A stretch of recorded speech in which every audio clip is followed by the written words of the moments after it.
26 de marzo de 2018. Saludos fraternos a usted que nos acompaña a través de la señal abierta de Canal 23 en los 4 departamentos de la zona oriental de nuestro país. También a quienes nos sintonizan por los servicios de cable de Tigo y Claro a nivel nacional. Nos encuentra usted en el fanpage de TVO Canal 23, también en Periscope en Twitter. La otra opción, descargar desde su smartphone la aplicación TVO Canal 23 y nos acompaña en la transmisión ininterrumpida.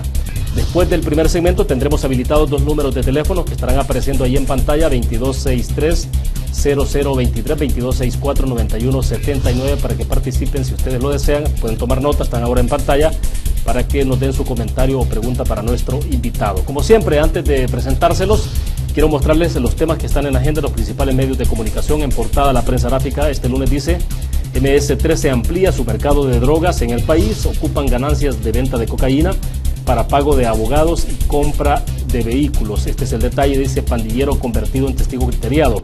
Le contó a la fiscalía detalles de 11 transacciones de la Mara Salvatrucha que hizo para comprar cocaína valorada en unos $290,000. Y aquí hay un testigo protegido que justamente citan, dice que el comercio de 6 kilos de cocaína dejó una ganancia de $21,000 a la MS-13 y se ocupó para pagar abogados y comprar vehículos. En otra información, el FMLN que reprende al alcalde Fuentes por sus críticas. La Comisión Política cree que las críticas en entrevistas son agresiones misóginas y de alto contenido sexista y discriminatorio. Lo que obviamente ha hecho Fidel, el alcalde de San Marcos, ha sido un cuestionamiento directo hacia Lorena Peña, y Fidel Fuentes ha dicho, ahí tiene usted planteada, por ejemplo, la pregunta en pantalla, la puede ver, dice: ¿desde cuándo en la izquierda tenemos un blindaje para que nadie nos haga críticas? Debemos estar abiertos a las críticas. Mientras tanto, Olivo ha faltado al respeto a la institucionalidad. Son declaraciones de Florentín Meléndez, magistrado de la Sala de lo Constitucional. Y el Tribunal Supremo Electoral, que aún no ha pagado a quienes integraron la JRB en las pasadas elecciones. Los partidos dicen que reducirán directivos en nueva asamblea. La cifra podría rondar entre 7 y 12 diputados. Actualmente hay 14 directivos en el Congreso, y eso es lo que está planteándose. Tiene que ser parte de la discusión del protocolo en el que se está integrando, pero este protocolo se aprueba únicamente por 43 votos. Si la lógica nuevamente es de la aritmética legislativa, pues ahí tendrían los votos para hacer la modificación, aunque habría que ver si el FMLN estaría también en esa posibilidad de acompañar la reducción de junta directiva. La ANEP espera que el gobierno nombre al director en Fobia. La gremial dijo que envió su propuesta hace 2 meses, pero que este aún no ha sido juramentado en el cargo. En junio vence el periodo de los otros 2 directores del sector en esa institución. El cobro del roaming de telefonía celular que podría desaparecer. Esto ya también está bastante avanzado y eso podría ocurrir en los próximos meses. Diario El Mundo dice: el feriado arranca con más de 37 lesionados. Pedirán al menos, dice, $25 millones para la elección 2019, y el Tribunal Supremo Electoral pedirá abrir padrón de elección presidencial. Esto es perspectiva para la elección del próximo año.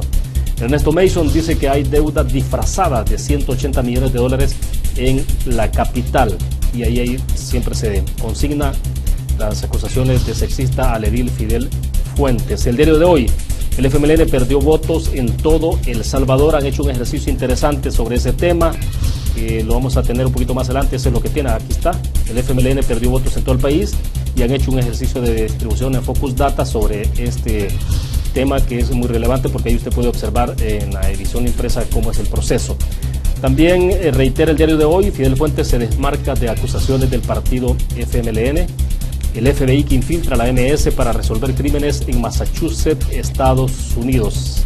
La Mara de Linke dice: envía dinero a cabecillas presos en El Salvador, un delito que ha sido recurrente en los últimos años. Donald Trump que anuncia construcción inmediata del muro con México. Bueno, variada, hay bastante información respecto de esto. Queremos agradecer esta tarde que nos acompaña en nuestros estudios acá en San Salvador Luis Contreras. Él es analista y consultor en seguridad. Luis, es un gusto que nos acompañe. Bienvenido, buenas tardes. Un gusto, William, buenas tardes, y aquí estamos para hablar de la coyuntura política del país. Varios temas, y como siempre, bueno, creo que podemos entrar abordando el tema de seguridad. Después podemos hablar ya de un poco cómo se perfila toda esta discusión, la que está planteado sobre junta directiva, lo que viene. Bueno, la semana pasada también hubo un tema interesante de iniciativa que presentó Lorena Peña en Asamblea Legislativa, que creo que lo podemos conversar. Excelente. Pero entremos con el tema de seguridad. A estas alturas, todo lo que ha ocurrido alrededor del caso de Carla Ayala, Luis, sobre todo porque también el IDUCA hizo un señalamiento bien fuerte, dice impunidad en estado puro, y se refería al hecho de que la policía supuestamente no considera a la madre de Carla Ayala como víctima de esta situación de desaparecimiento de la gente.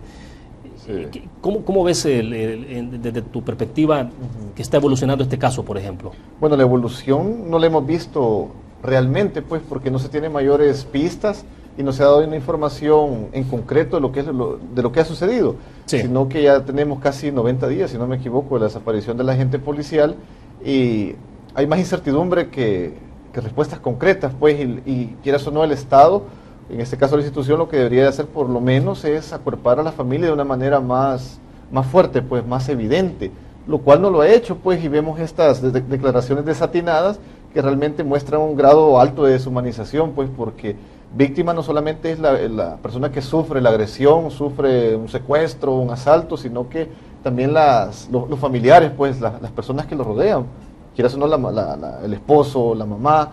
O sea, quienes no están sufriendo ese flagelo psicológico que el Estado no le da una respuesta concreta y real, que lo merecen, pues, porque eran familiares de una agente policial que, quieras o no, velaba por la seguridad pública de nuestro país.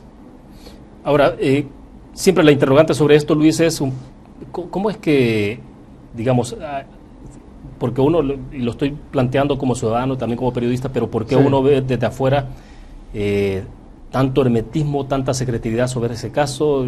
A todo el mundo le resulta imposible, por ejemplo, pensar de que no hay pistas de qué pasó con el cadáver de la policía, qué pasó con las otras personas. O sea, ¿cómo un caso puede tener un velo de misterio tan denso? Sí, ese mensaje es el negativo hacia la población, porque muestra hermetismo. Obviamente una investigación como tal debe de tenerlo hasta cierto punto, pues, sin embargo, van pasando los días, se van sumando los meses, ya vamos a entrar al mes de abril, este caso puntualmente se dio en diciembre, y no se ven indicios de que se vaya esclareciendo el caso. Eso hace que todas estas organizaciones generen un lobby para que se den respuestas, pues, y lo hacen con justa razón, porque lo mencionaba hace un momento, no se le da la atención necesaria a la familia, y encima no tienes unos casos concretos, ya te despierta sospechas del por qué las autoridades no dan avances de la investigación, y eso le va restando credibilidad y legitimidad a la institución policial, pues, lamentablemente, porque viene a abonar en forma negativa a toda la delincuencia que tenemos en el país. Es decir, si no se confía en la institución que es garante de la seguridad pública en nuestro país, por casos bien concretos que no pueden esclarecer ni condenar, por decirlo así, a la persona que se vio involucrada en el desaparecimiento de este elemento policial, mucho menos cómo van a cuidar a mi familia, pues es el mensaje negativo que se da hacia la población. O sea, el estado de desprotección que puede sentir un ciudadano, ¿no? Exacto, porque recordemos que la seguridad pública le compete a la Policía Nacional Civil, pues, como a las otras instituciones establecidas en el Estado. Y aquí ya realmente se requiere, para que la seguridad vaya avanzando y se vaya mejorando, un sistema de seguridad ciudadana que es muy diferente al de seguridad pública. Pues lo que pasa que no se ahonda, no se genera ese andamiaje necesario para poder crearlo, pues, donde se involucran otras instituciones de carácter inclusive privado, medios de comunicación, empresas privadas, ONG. El problema, William, que ya cuando tú tienes un sistema de seguridad ciudadana de este tipo, ya el gobierno, sea el que esté, ya no te controla todo ese andamiaje de seguridad, porque involucras a gente externa, ya hay una fiscalización más concreta. Es decir, si no haces las cosas bien, tienes actores externos que te están fiscalizando, pues. Y la idea es que se genere una cuestión holística en la cual cada actor vaya abonando su parte para resolver este problema que se tiene altamente grande en nuestro país, que es la delincuencia. Ahora, ¿qué crees que habrá pasado en términos de las lecturas del resultado electoral? Y ahora sí, la parte política y electoral, pasadas elecciones, el FMLN, que tuvo la participación más desastrosa desde que se fundó, ¿no? En términos de votos, en términos de diputados, alcaldías, etcétera. Sí. ¿Cómo crees que se estará leyendo desde el FMLN o no lo estarán leyendo el resultado en función de también el reclamo más importante que tiene la población y que tiene que ver con la situación de inseguridad en el país? Algunos decíamos, bueno, ¿será que van a haber cambios importantes en materia de seguridad pública en el Ministerio de Justicia, en la Policía Nacional Civil? Hasta hoy no hemos visto nada de eso. No se ha visto nada de eso. Sí, ¿Cómo es bien extraño. Bueno, yendo al análisis en sí, yo creo que nadie se esperaba, inclusive he escuchado a otros analistas, esta catástrofe estrepitosa que tuvo el partido de gobierno en las elecciones, pues porque en los años 90 es que tuvo casi similar el número de diputados en la Asamblea Legislativa.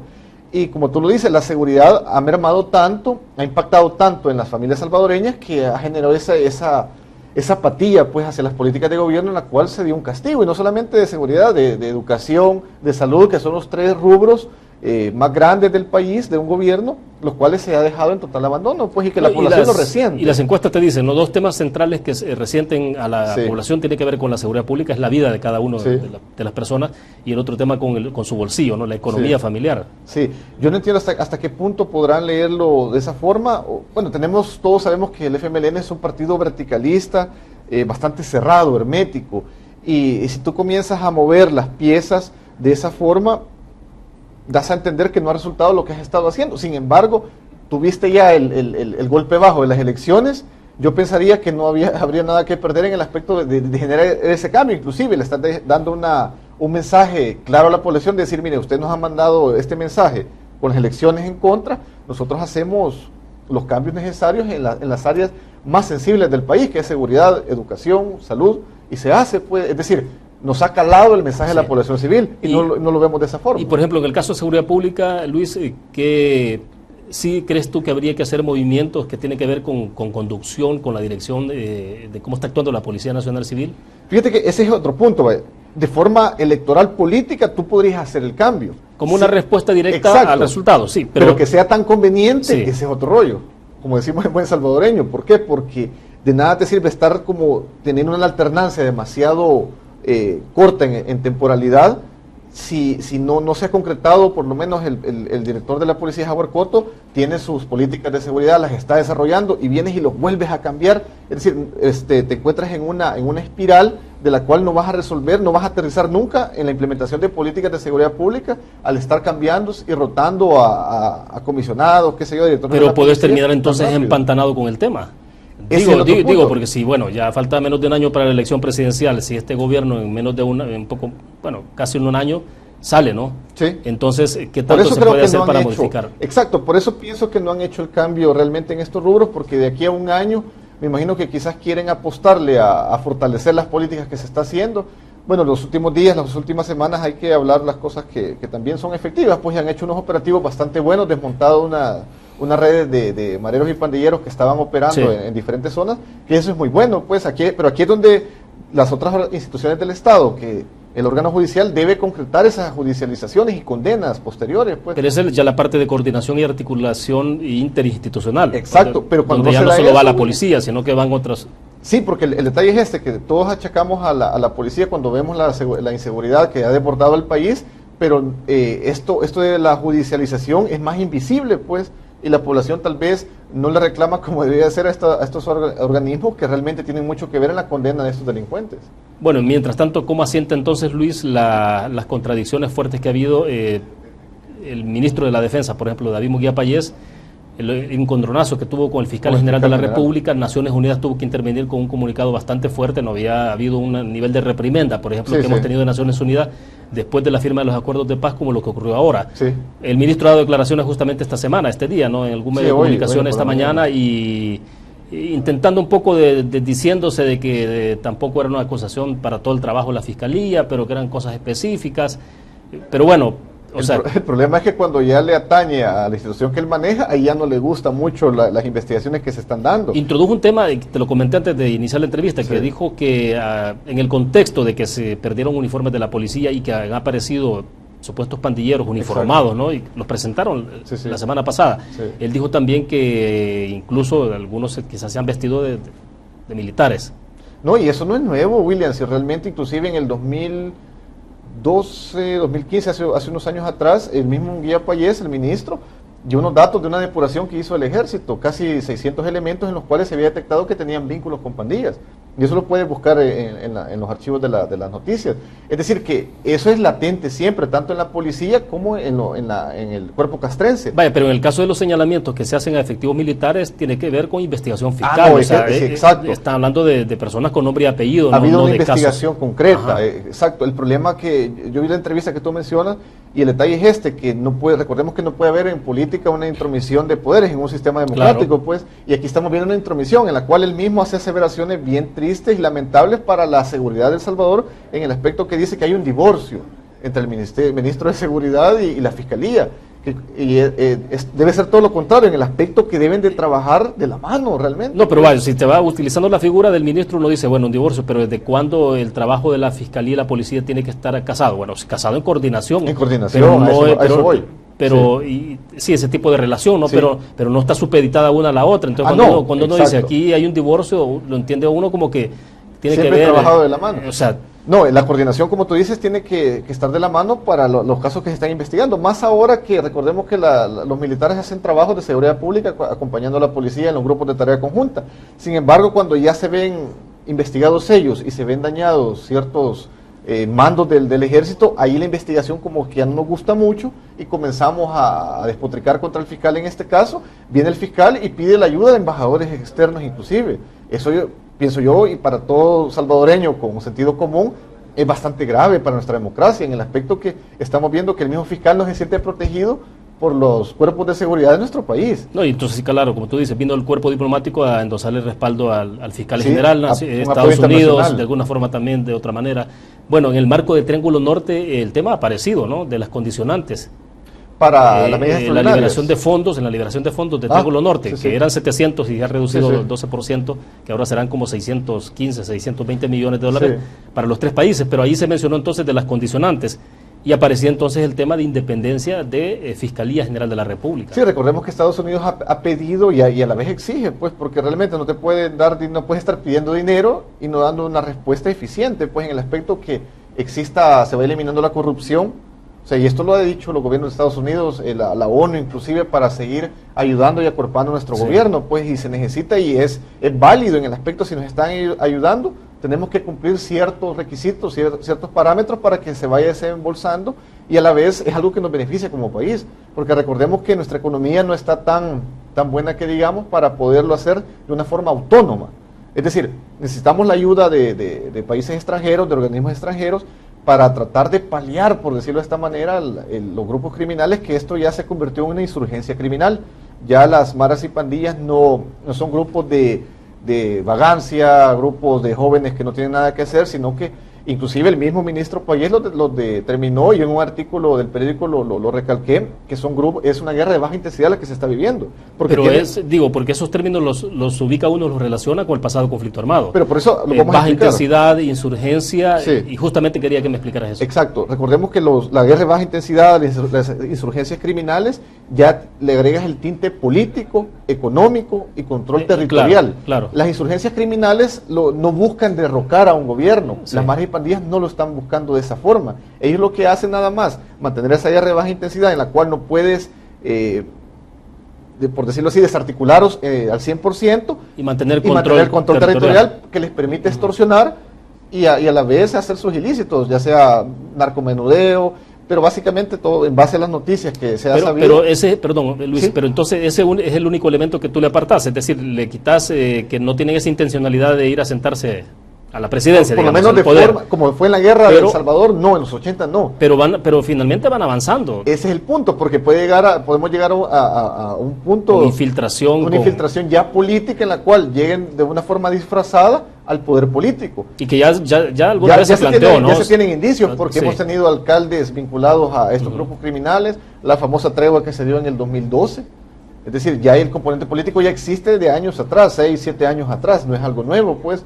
Y realmente aquí la población pienso que ha dado un gran mensaje en esta elección de marzo, en la cual castigó no solamente al gobierno, pues el partido de turno, sino inclusive el partido de Arena, que es el principal partido de oposición, no recibió un caudal de votos mayor del pasado. Y de hecho perdió un poco, ¿no? Exacto, ellos básicamente han ganado por el mal gobierno que ha hecho el partido FMLN. Y si no es una oposición inteligente en lo que quede este año, la asamblea que tome posición en mayo en hacer las cosas de una mejor manera, inclusive el proceso de selección que está haciendo el partido, entre más transparente sea, va a brindar mejor credibilidad a las personas que estamos fuera del partido, pues me refiero a la elección que tienen actualmente entre Carlos Calleja y Javier Simão. Sí, que es una elección interna con la militancia. Exacto, porque entre más transparente hagas todo ese tipo de acciones, genera una mayor credibilidad, un mejor es una mejor esperanza pues de la población. Sí, quiero que agotemos el tema de seguridad. Cuando te preguntaba los dos conceptos entonces de aplicación, sí se puede aplicar en este momento entonces, baja intensidad y el tema de insurgencia. Y como te digo, o sea, las características, el perfil ya se tiene, cuadran. Ya cuadran, inclusive lo dijo el mismo ministro Munguía Payés, o sea, no solamente lo digo yo, y así lo han dicho otros especialistas. Cuando vino Rudolf Giuliani, que lo trajo la NEP aquí al país, dio inclusive unas pautas, un plan de acción de seguridad ciudadana al gobierno para que lo implementara, donde él daba unas directrices bien puntuales, que realmente si se hubieran comenzado a implementar en ese momento, tuviéramos una gran mejoría. Pues no digo que el problema se va a solucionar de la noche a la mañana, porque así como nuestro país, inclusive el Triángulo Norte, está afectado por las pandillas, estamos hablando de unos 15, 20 años. Ahora, pero estamos hablando, Luis, entonces que lo que tenemos es un ascenso, en términos, un escalamiento en términos de la estrategia, de la capacidad que pueden tener. Sí, porque estos grupos criminales, como lo mencionamos, se han convertido en una insurgencia criminal en la cual ellos están bien estructurados, controlan, tienen poder económico y político. Y recuerda, William, que en política el poder político es el formal, pero el poder real es el económico. Y yo no puedo ser un actor político, pero tengo mucha incidencia económica, puedo fácilmente comprar voluntades de algunos actores políticos, que es lo que han hecho estos, y no solamente actores políticos, sino que jueces, abogados. En las desarticulaciones que hemos tenido recientemente, han dado datos que dan tristeza, en la cual cabecillas de pandillas reciben $1.500 diarios de las extorsiones. Podemos ver cómo está golpeando a la microeconomía, microempresas de El Salvador, y según datos que inclusive que dio FUSADES, así lo detallan el año pasado, de cual la microempresa es la más golpeada por las extorsiones. Gente que no puede pagar vigilantes, gente más que vulnerable. hace el esfuerzo por pagar a sus empleados, y realmente aquí hemos visto cómo la economía ha ido mermando poco a poco. A ver, lo que tenemos en pantalla, la MS-13 expande su mercado de cocaína, dice, esta es la versión de la prensa gráfica. ¿Esto es nuevo o lo que estamos viendo también es parte de cómo ha ido creciendo? Se habló en algún momento que las pandillas estaban muy influenciadas en alguna manera por el narcotráfico, pero más por el narcomenudeo y ese tipo de cosas, pero ¿ha habido alguna modalidad, alguna mutación en esto? Recuerda que el hecho de tener un mayor poder económico te permite crear un mejor andamiaje para ir focalizando los rubros que le permiten ingresos económicos. Lo que aquí en El Salvador no hemos tenido tal vez un acercamiento de estos grupos templarios, estos grupos de narcotráfico. Tipo México. Porque no lo necesitan. ¿En qué sentido? Tienen estos grupos criminales, como lo son las maras y pandillas, que son no subalternos, pues, pero les sale más fácil hacer una interacción con ellos, con este tipo de ilícitos, que venir ellos hasta acá. Pues ellos se quedan hasta Guatemala y así lo han establecido. Y utilizar la pandilla para que te dé seguridad en el transporte de ciertos... Exacto, inclusive comenzaron de esa forma, ocupándolos de ese tipo, y a la vez han ido escalando de una forma tan rápida que ahora tenemos que ellos están manejando mucho de ese tipo de comercio ilegal de drogas. Desde tu punto de vista, lo que hay en esto ya sí es una mutación.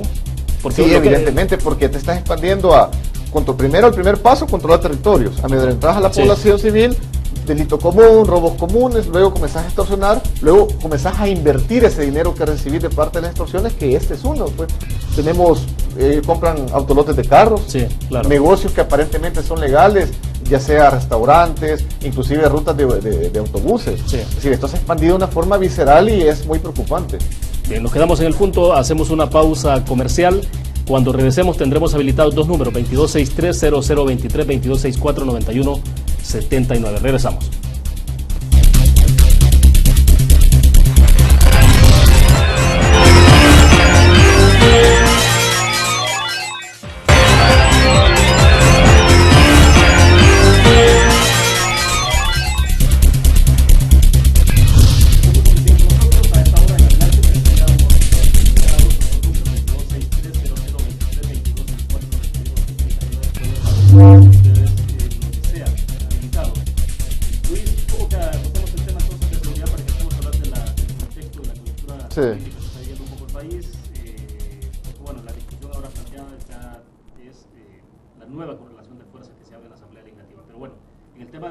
De seguridad, entonces, ¿qué crees que son los desafíos que se plantean ahora entonces? Si ahora lo que tenemos es un escalamiento en términos de que se plantea como una insurgencia, ya y hay esos conceptos de baja intensidad que son propios ya de un conflicto. Sí, exacto. Entonces, ¿cómo son mayores los retos, sin duda?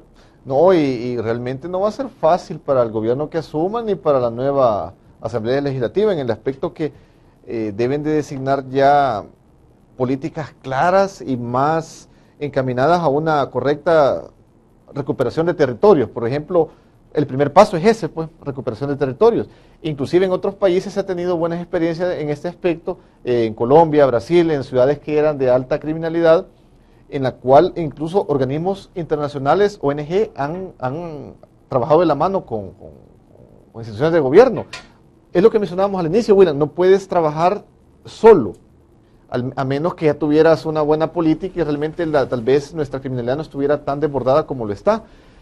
La CIDH, la Corte Interamericana de Derechos Humanos, ha creado un sistema, el de respuesta múltiple, en el cual te trabaja con diferentes actores. Primero vas a la recuperación de territorios, que eso solamente lo vas a lograr con actores locales, porque eso te genera confianza en el proyecto. Obviamente la policía también tiene un papel determinante en investigar a estas personas que van a estar trabajando con ellos, antecedentes. Pero ¿a qué voy con esto? En las experiencias que se ha tenido en Honduras inclusive dio buen resultado en el aspecto cuando eran personas de la comunidad. ¿Por qué? Porque comienzas a hacer contacto con iglesias, escuelas. La recuperación de territorios es clave, la policía comunitaria va orientada a eso, pues, y la policía orientada no es la parte más compleja. Es compleja, o sea, y lleva más tiempo, 10, 15 años. La que requiere, ¿no? Sí. La intervención de varios actores. Sí, son varios actores, por eso no es fácil. Y lo que te decía, el problema es que a veces si no quieres dejar entrar a una empresa privada, a una ONG a trabajar de la mano para paliar este problema, esa es una disyuntiva que se tiene. Y no solamente la recuperación de territorio, la represión siempre debe hacerse. ¿Por qué? Porque la insurgencia criminal que poseemos actualmente no va a parar. Vemos cómo las armas de grueso calibre son de uso diario de estos pandilleros y hay que hacerla.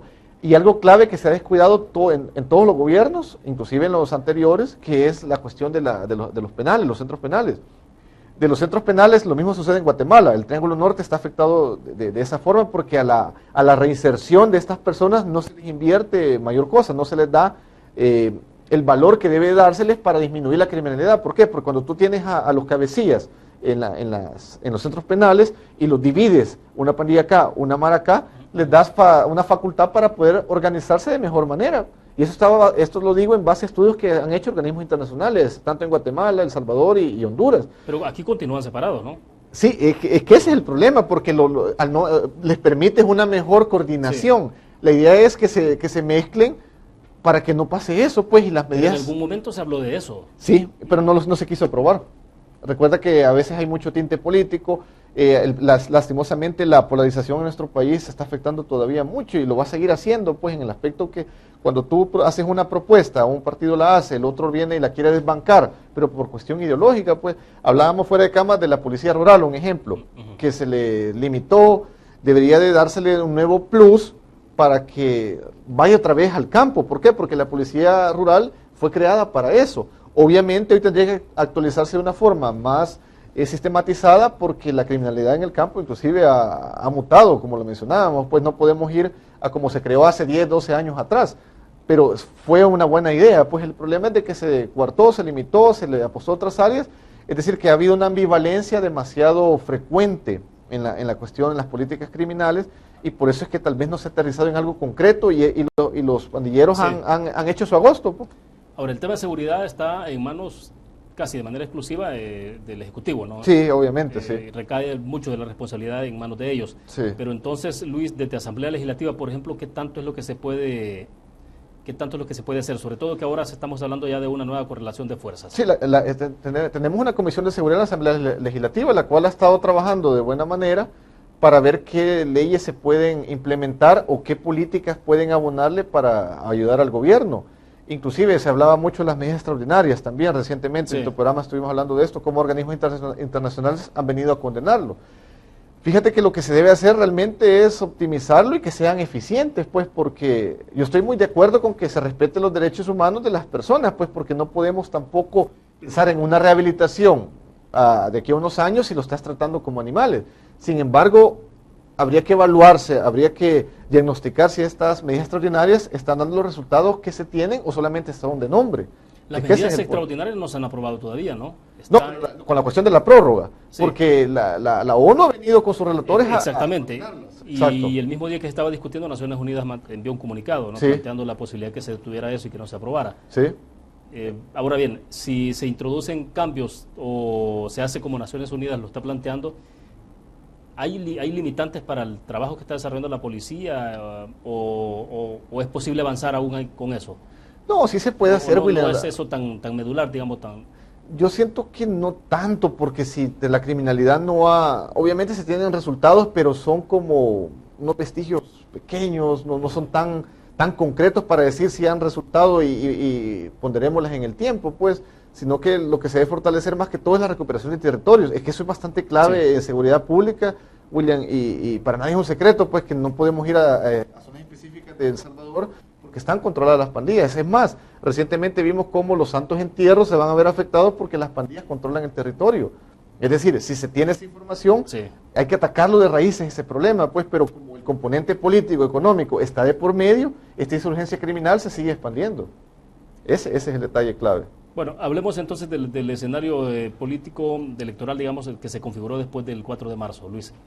¿Cómo ves el panorama en términos generales de cómo se configura Asamblea Legislativa en adelante? Bueno, evidentemente, objetivamente, por decirlo así, es un gane para Arena, pues aunque muchos digan que perdió, que no ganó, ese es un juego de palabras que yo entiendo a lo que se refieren los analistas cuando dicen que no ganó más diputados, más votantes, pero realmente, objetivamente ganó, porque ya no necesita, el FMLN no le va a hacer media para decisiones importantes como la elección de magistrados de la Corte, de la Sala Constitucional, que la tenemos a próximas semanas. Es decir, el problema que podría caer la derecha o Arena, por decirlo de esta manera, es caer en un autoritarismo, el cual no debe de ser. ¿Por qué? Porque si quiere mostrar a la población salvadoreña que es un partido no verticalista como su antagónico, debe buscar consensos, pues, y de eso se trata una democracia, pues, aunque se piense diferente, buscar consensos para beneficio del país. Pero evidentemente el FMLN la va a tener más difícil porque se quedó con 23 diputados. Eso es objetivamente una realidad para ellos. Ahora, en términos de resultado electoral, evidentemente el Partido Arena no solo no crece, sino que bajó un poco, ¿no? En votación también, pero claro, fue tan estrepitosa la caída del FMLN que se invisibilizó. Pero hubo un elemento que resultó, parece un poco interesante, Luis, y es cómo se potenciaron los partidos pequeños. Ese es un dato que hay que mencionarlo, porque PCN creció, PDC también. Inclusive, para mi sorpresa y para la de muchos, tenemos el primer diputado no partidario, Leonardo Manilla, que yo vaticinaba que de aquí a unos 15 años decía se puede llegar a algo así. Sin embargo, pasó y muy bueno. Inclusive yo no lo conozco personalmente, pero lo he visto en unas ponencias y maneja muy bien los temas jurídicos, es abogado, si no me equivoco. Y ese es un mensaje de la población civil a los partidos políticos, pues. No es que los partidos políticos sean malos, el problema es cuando se vuelven autoritarios, que los maneja un grupo económico, ya sea un grupo político, una superestructura ideológica que no te permite a nuevos rostros, a nuevos líderes políticos entrar, como tenemos el caso del FMLN, pues. Arena, en lo que cabe, haciendo ya un análisis en ese aspecto, ha renovado un poco, pues le ha costado, pero lo ha hecho. Hemos visto rostros nuevos, no solamente en esta elección, sino que en la pasada de diputados, donde gente que no pertenecía netamente al partido ha entrado. Y vemos la diferencia en su antagónico FMLN, que no lo ha tenido. La cúpula es evidente, ¿no? La cúpula de los partidos, y de los dos principales. Exacto, sí. La cúpula de Arena versus la cúpula del FMLN. Podemos ver como una mayor alternancia en el partido de derecha que el otro partido, pues inclusive después de la elección no vemos cambios que se vayan a dar. Inclusive sus mismos militantes lo han dicho, pues que lo que debe hacer un partido después de una caída estrepitosa de ese tipo es hacer cambios en la directiva, y no lo han hecho.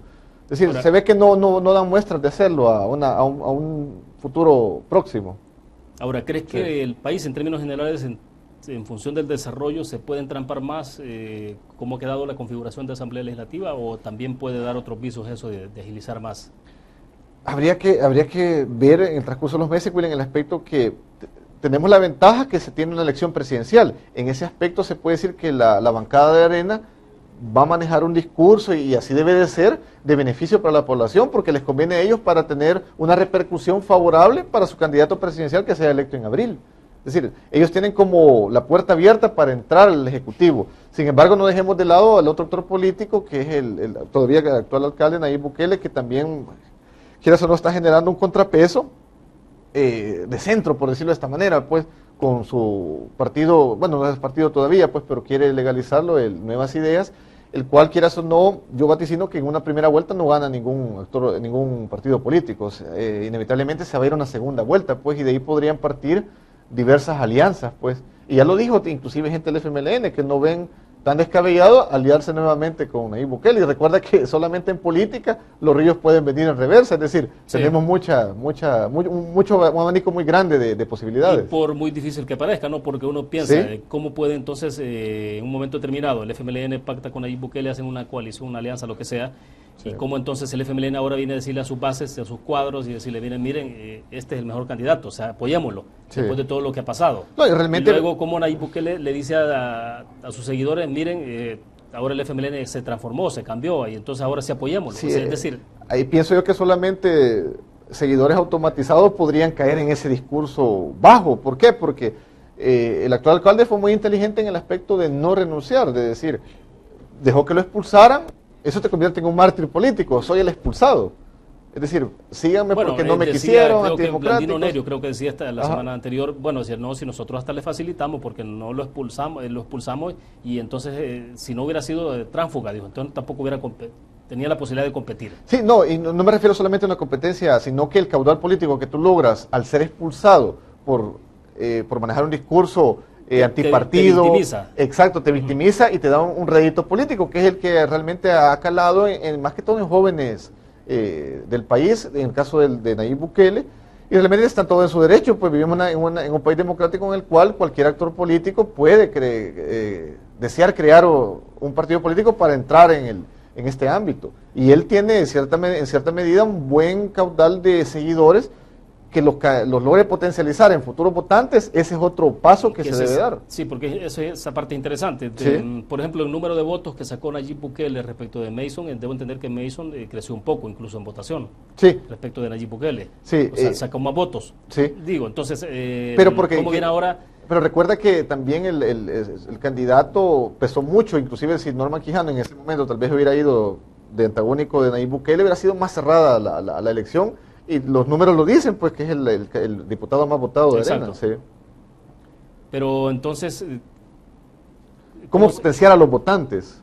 Sí, eso no... Sí, o sea, porque ahora es cómo salir también del tema virtual, ¿no? Porque en términos virtuales, pues sí, o sea, hay que ver toda la cantidad de seguidores en Twitter, en Facebook. Ajá, exacto. Pero ¿cómo lo convertís eso lo materializás? Eso es lo que el candidato, bueno, no es candidato todavía, el político en mención debe de hacer, porque esto no es de cosas del otro mundo, ni es descabellado. Barack Obama lo hizo en su primera... candidatura. Esto es lo que se conoce como tecnopolítica, pues, en otros países, y ya se está dando. Que no se ha implementado de lleno acá, ese es otro rollo, pues, de que vivimos tal vez en un andamiaje electoral tradicional, y las redes sociales no las podemos obviar, inclusive como crítica, como un lobby político, han tenido peso para muchos momentos cruciales de nuestra política nacional, y un candidato lo puede hacer realmente al tener...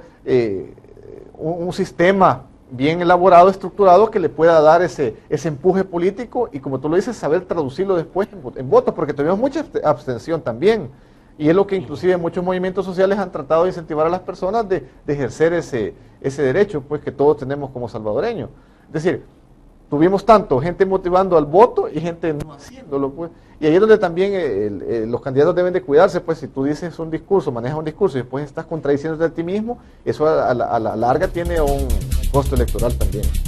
De acuerdo, nos quedamos en ese punto, hacemos la última pausa comercial, regresamos con más de Conexiones.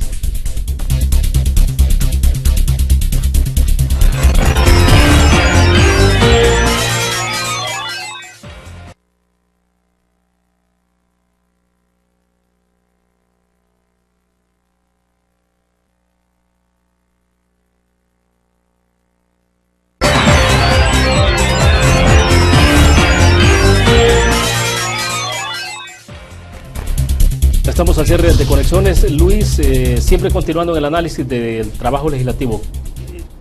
Todas las fracciones, pero si lo vamos a ubicar en bloque, derechas, izquierda, lo que sea, estarán en vitrina, ¿no? El FMLN es mucho más comprometido después de la derrota electoral en perspectiva para la elección presidencial, ¿no? Y viendo ahí quiénes son los candidatos, si Gerson Martínez, y al final aparece Jamie Muñoz ahí en fórmula con el alcalde de San Miguel, Miguel Pereira. Eso se está manejando también como posibilidad. Exacto. Pero la derecha también puesta en lupa, sobre todo por todo lo que va a hacer en este periodo.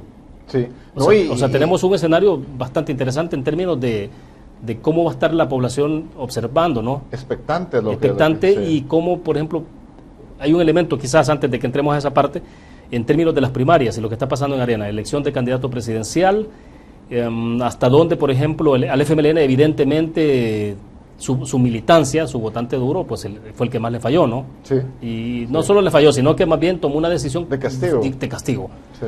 Incluso le impusieron el voto por rostro.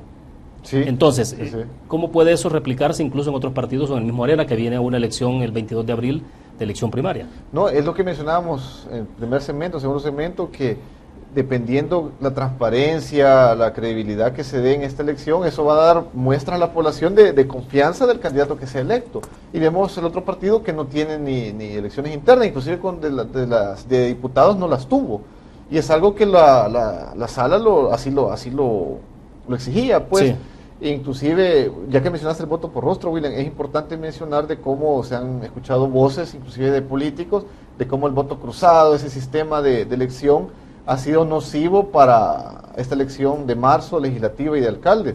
Sin embargo, yo le he mencionado inclusive en unos artículos periodísticos de que no podemos retroceder en cuanto al sistema electoral. Es decir, si ya se logró este sistema de voto por rostro, voto cruzado, lo que se debe de hacer es un sistema que lo maneje de mejor manera, no un sistema venezolano que vino a entrampar todo y que generó un caos que a la larga te da la incertidumbre, pues, y roces entre mismos competidores o candidatos de los mismos partidos. Es decir, el sistema es complejo, pero para ese sistema complejo no vas a dar la respuesta. Como es difícil, entonces retrocedemos a lo fácil y a lo que antes nos permitía manipular más una elección, pues, de candidatos, sino que tenés que contratar un sistema que realmente esté a la altura, pues, de esa complejidad del sistema electoral. Y eso es grave en el aspecto que se han escuchado voces de políticos y del mismo presidente del Tribunal Olivo diciendo que eso es lo que ha complicado. Y lo triste que también culpando a los magistrados de la sala por haber validado ese tipo de elección.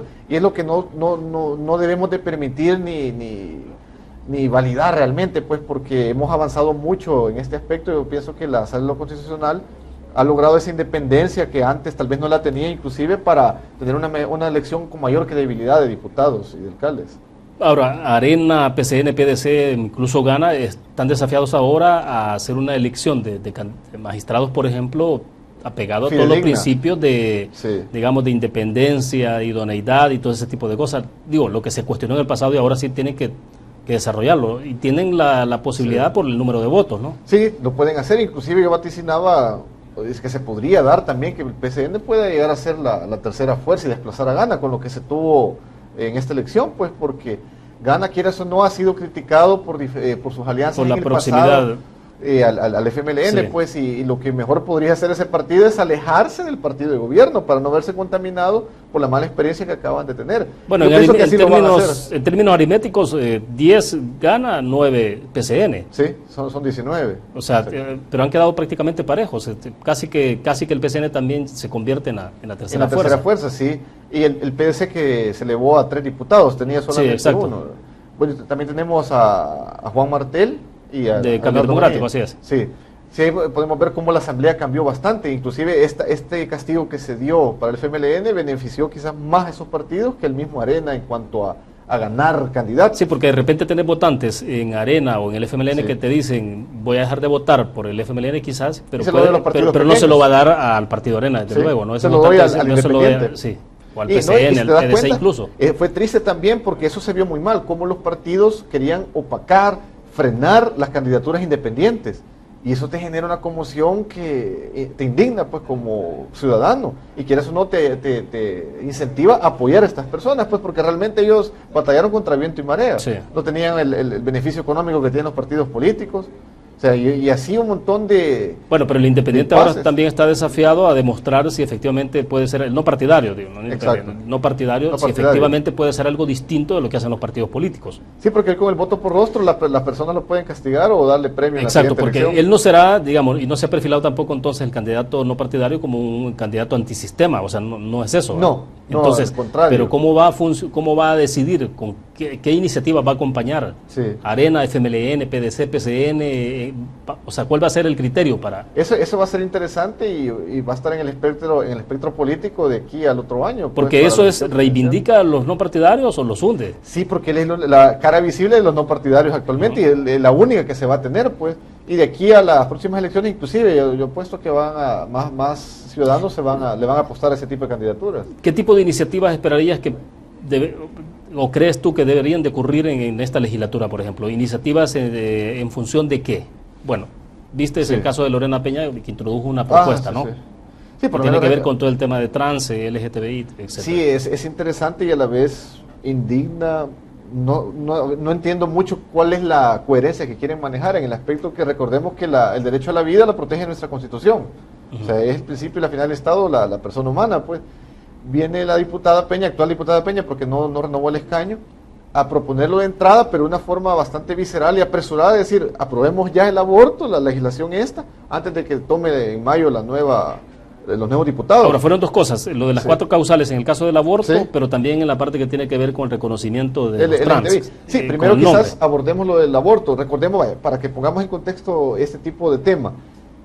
Este es un andamiaje que se ha creado con organizaciones supranacionales e internacionales, como la ONU, la OEA, la OMS, en el cual pujan visceralmente en los países que no está legalizado para que se pueda hacer, porque este es un negocio. Y esto para nadie es un secreto, pues Plan Parenthood, que es una organización que tiene que ver con el aborto, ya se le vinculó con el tráfico de órganos de bebés abortados y manejan miles de dólares, y es triste cómo se hace negocio de este crimen. Pues, ¿por qué? Porque las causales que se presentan es para eso, para poder abrir la puerta en un país en el cual no está legalizado esta horrenda práctica, para poder beneficiarse de ello económicamente, y es lamentable, pues. No hay una excusa válida para hacerlo, pues el aborto eugenésico, pues no nos vamos a diferenciar en nada de los nazis cuando buscamos una vida utilitarista de las personas, cuando tiene problemas, que el síndrome de Down, un ejemplo, en Islandia ya no existe personas con síndrome de Down, todos son abortados, y bien lo dice el doctor Steve Calvin, un médico norteamericano, que si las mujeres tuvieran el vientre transparente no abortaran, porque el procedimiento que se hace es horrendo. Te despedazan al bebé, lo fragmentan, otros que lo decapitan. Es decir, la gente ignora realmente qué es lo que se produce dentro del vientre, los que están a favor de esto, o les da igual. Ahora, Luis, habrá visto la contraargumentación sobre esto y siempre se dice, bueno, pero entonces, ¿qué va a pasar? ¿Es preferible que nazcan estos niños de forma sin condiciones económicas, sociales, y entonces al final se convierten no solo en el tema de una carga a la sociedad, sino el hecho de que nadie vela por ellos después cuando nacen? Sí, entonces dicen que es mejor que nazcan estos niños o que se aborten. Es que ese es el punto, William, porque el Estado es el que está llamado a crear políticas públicas que acuerpen, un ejemplo, el caso de violación, a mujeres que son violadas, que lamentablemente, y es condenable este hecho, que sufren este flagelo, a una ayuda tanto psicológica, médica, para que logren superar ese trauma, porque el aborto no les va a solucionar nada.